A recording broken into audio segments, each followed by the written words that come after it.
Hey everyone, so this installment of my creationism series is going to have a special guest, and that's my little buddy here, who was given to me by a member of my family when I was about 3 years old.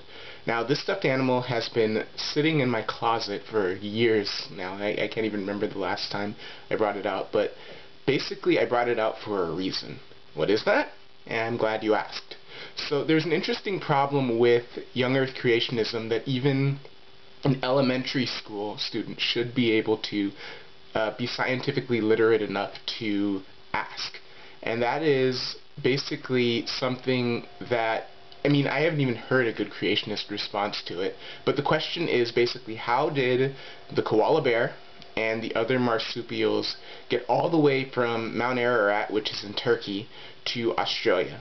Consider the epic journey that these marsupials would have had to have taken.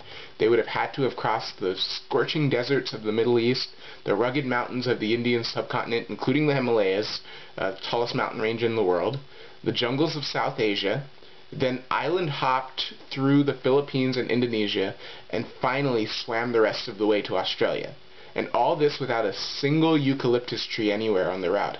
Come on, creationists. Does any of this seem plausible to you? It's ridiculous, right? Some people have suggested, some creationists have suggested that the marsupials arrived in Australia after the alleged flood via a land bridge between Southeast Asia and Australia. The problem with this is that if such a land bridge existed a couple thousand years ago, we would have seen the widespread presence of not only pouched mammals in Australia, but placental mammals as well. Basically, and in Australia's prehistoric record. It wouldn't make much sense for marsupials alone to make the journey, because basically everywhere that we know that has had a land bridge where placental mammals could cross, they have. But, of course, the problem is that placental mammals never migrated to Australia en masse. And with a few exceptions, like the dingoes, hopping mice, bats, and, of course, the Aborigines, the human population, placental mammals are largely absent from Australia's past. It's only with the coming of Europeans, basically, and their domesticated animals that we see a multitude of placental mammals arriving in Australia. Some other people have argued that the Aborigines brought, the Aborigines brought the marsupials with them when they arrived in Australia. But how does this make any sense? Even if we ignore the fact that there is no evidence that the Aborigines ever domesticated these animals, like we know they did with the dingoes, why would they only take the pouched mammals and a few egg-laying mammals with them, while basically making absolutely sure to exclude all of the placental mammals except for the dingoes? Doesn't make any sense, right? Marsupial dominance over the continent could have only happened if placental mammals did not have a way to migrate in vast numbers and establish a foothold in Australia. If they could, the marsupials would have likely faced incredibly tough competition.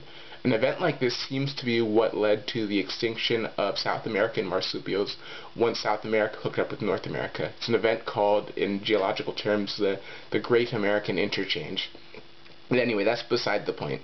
So anyway, I'd want a response from some of my creationist viewers about this. It's a glaring problem with flood geology, well, not flood geology, but the creation science movement that purports to have this global flood that happened a couple thousand years ago, and that all the animals, land animals alive today, are descendants of animals that were aboard this ark.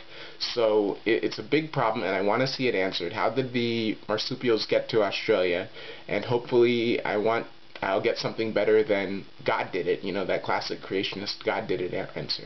Anyway, answer the questions by questioning the answers. Goodbye.